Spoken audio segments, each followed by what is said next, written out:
Hello everyone, welcome back to my channel. दोस्तों कैसे हैं आप? आशा करती हूँ आप सभी अच्छे होंगे, स्वस्थ होंगे और अपना ख्याल रख रहे होंगे। तो वैसे तो आप समझ ही गए होंगे मेरा टाइटल और जो थंबनेल है उसे देखकर कि आज मैं आप सबके साथ क्या शेयर करने वाली हूँ। तो दोस्तों पिछले कुछ समय से ना, या कुछ सालों से कह लो, जो ये टाइम चल रहा है ना, इस टाइम का, ये गर्मियों का, मतलब ये जो अप्रैल से लेके जून जुलाई का महीना होता है, इस टाइम जो मेरी एड़ियाँ है ना बहुत ही ज़्यादा फट जाती है, खुरदुरी हो जाती हैं। ऐसा लगता है अगर किसी को ये लग जाए ना मेरी एड़ियाँ, तो वो डर जाता है मेरी एड़ियों को देखकर, मतलब इतनी ज़्यादा ख़राब हो जाती है। तो मैं अपनी एड़ियों को ठीक करने के लिए ना ये एक सॉल्यूशन अपनी एड़ियों पर लगाती हूँ, जिससे मेरी एड़ियों को बहुत ही ज़्यादा फ़ायदा मिलता है।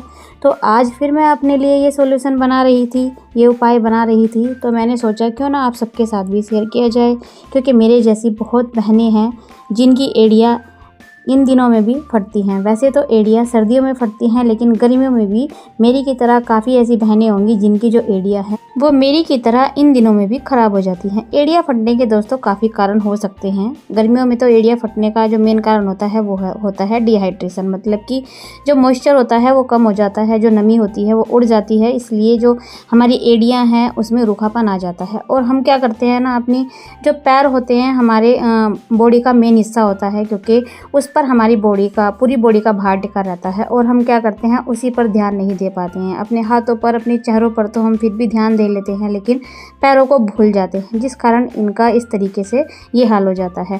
तो चलिए आज मैं आप सबके साथ एक सॉल्यूशन शेयर कर रही हूँ, एक रेमेडी शेयर कर रही हूँ आपके पैरों के लिए।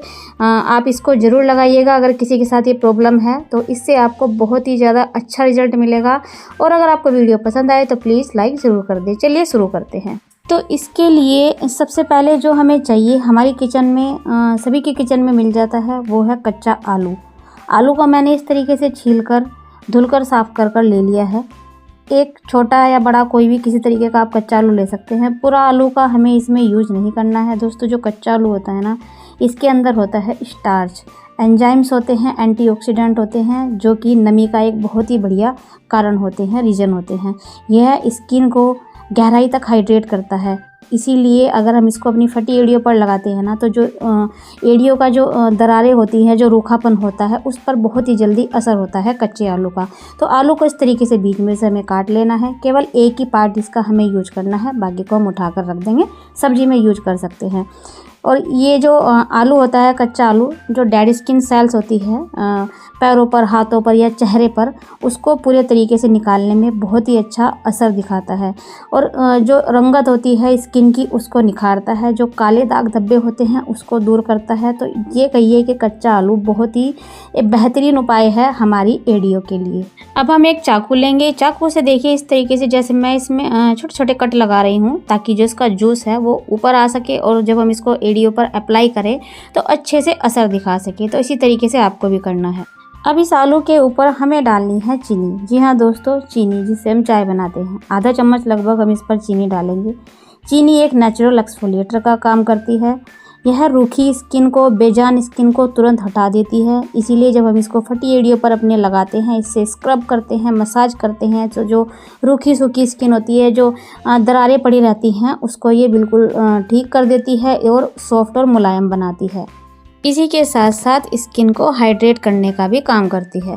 अब इसके ऊपर हमें डालना है थोड़ा सा कोलगेट, जो वाइट वाला कोलगेट आता है ना, उसको लेना है। यह बहुत अच्छा होता है, स्किन को ठंडक देता है, आराम दिलाता है, क्योंकि इसके अंदर मेंथोल नामक एक पदार्थ होता है जो कि ठंडक देने का काम करता है। इसी के साथ साथ स्किन की गहराई तक सफाई करता है। जो गंदगी होती है, जो कालापन होता है ना, आप देखते होंगे पैरों पर जब एड़ियाँ फट जाती हैं, दरारें हो जाती हैं, तो थोड़ी ब्लैक ब्लैक भी हो जाती हैं, तो उसको साफ़ करने का काम करता है। तो थोड़ा सा ये लेना है, इसके आलू के ऊपर ही हमें इसको डाल देना है। लास्ट में हमें इसके ऊपर डालना है थोड़ा सा शैम्पू, आधा चम्मच के करीब। जो भी शैम्पू हो आपके पास, आप इसको ले सकती हैं। कोई एक स्पेसिफिक शैम्पू नहीं है, मतलब मैं आपको नाम बताऊं कि यही लेना है, तो जो भी आपके पास शैम्पू हो उसको आप ले सकती हैं। यह आपके पैरों की गहराई तक सफाई करेगा। स्किन को मुलायम बनाएगा पैरों की। शैम्पू जो होता है ना, जो डेड स्किन सेल्स होती है उसको निकालने में बहुत ही अच्छा रोल निभाता है। यह दरारों को भरने का भी काम करता है। फटी एड़ियों पर बहुत ही अच्छा असर दिखाता है। जो पोर्स होते हैं उनमें जो गंदगी जम जाती है उसको हटाने का काम करता है, रूखापन दूर करता है। तो शैम्पू का आप ज़रूर यूज करें। जो भी आपके पास शैम्पू हो उसको आपको ले लेना है। तो ये हमारी जो रेमेडी है तैयार हो चुकी है। अब आपको क्या करना है, इसे लेंगे अपनी एड़ियों को पहले तो हम पानी से अच्छे से साफ़ कर लेंगे। उसके बाद इसे अपने एड़ियों पर हमें अच्छे से स्क्रब करना है। लगभग 3 से 4 मिनट तक हल्के हल्के हाथों से अपनी एड़ियों पर इससे मसाज करनी है। कम टाइम ना लगाए, ज़्यादा लगा सकते हैं आप, 5 से 6 मिनट भी कर सकते हैं। अच्छे से धीरे धीरे मसाज कर ले जहाँ जहाँ भी आपको लग रहा है आपकी एड़ी फटी हुई है, दरारें हैं। और मसाज करने के बाद लगभग 10 मिनट के लिए आपको अपनी एड़ी को ऐसे ही छोड़ देना है। उसके बाद आपको अपनी एड़ियों को पानी से, जो हल्का गुनगुना पानी होता है, उससे साफ़ कर लेना है। और अभी आपको जाना नहीं है। कभी आप सोचे हमारी रेमेडी पूरी हो चुकी है, नहीं, अभी एक पार्ट और बाकी है जो कि इसका मेन पार्ट है, जो कि हमें एड़ियों को साफ़ करने के बाद अपनी एड़ियों पर लगाना है, जिससे कि आपकी एड़ियों पर जादू हो जाएगा। आपकी एड़ियाँ एकदम सॉफ्ट, मुलायम और चमकदार हो जाएंगी। स्टेप नंबर 1 कंप्लीट करने के बाद अब उसके बाद हमें लेना है एक छोटा सा बाउल। इसके अंदर हमें एक सॉल्यूशन बनाना है जिसको हमें एड़ियों को साफ़ करने के बाद लगाना है, अच्छे से मसाज करनी है। जिसके लिए एक बाउल के अंदर मैं ले रही हूँ 1 चम्मच भरकर सरसों का तेल। जो सरसों का तेल होता है वो स्किन को नमी देता है। जो हमारी रूखी एड़ियाँ होती हैं ना, उनको नमी देता है। जो क्रैक्स पड़े रहते हैं हमारी एड़ियों में, उनको दूर करता है। इसमें क्या होता है, एंटीबैक्टीरियल गुण होते हैं जो कि फटी एड़ियों में अगर कुछ इन्फेक्शन हो गया हो उसको रोकते हैं इन्फेक्शन को होने से।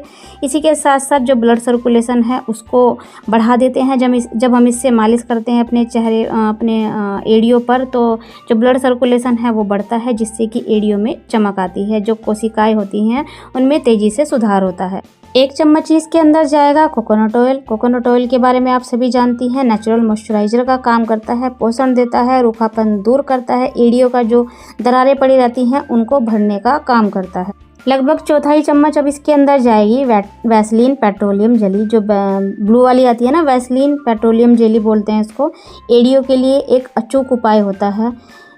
आपकी एड़ियों का जो नमी होती है ना उसको लॉक कर देती है, दरारों को भरने का काम करती है, जो रूखापन होता है उससे बचाती है, किसी तरीके का दर्द हो, जलन हो उसको दूर करती है, और जो आपकी एड़ियां हैं उनको चमकदार बनाती है। तो जब इन चीज़ों को हम मिलाकर इस तरीके से, एक मलहम ही बोलते हैं इसको, जब एक सॉल्यूशन, एक दवाई की तरह से ये काम करेगा, इसको बनाकर हमें अच्छे से मिक्स करना है, इसका एक पेस्ट सा बना लेना है। और हमें क्या करना है, अपनी एड़ियों को, जो मैंने फर्स्ट स्टेप बताया आपको, उससे साफ़ करने के बाद इसको आपको अपनी एड़ियों पर लगाना है, अच्छे से मसाज करनी है लगभग 2 से 3 मिनट के लिए, और आपको लगाकर ऐसे ही छोड़ देना है।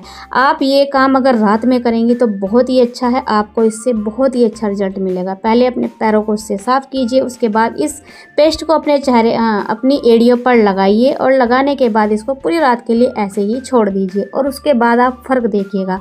अच्छे रिजल्ट के लिए आप इसको हफ्ते में 2 से 3 बार अपनी एड़ियों पर ज़रूर कीजिए, और जिस तरीके से मैंने बताया है उसी तरीके से कीजिए। मिलेंगे नई रेमेडी में, तब तक के लिए बाय बाय।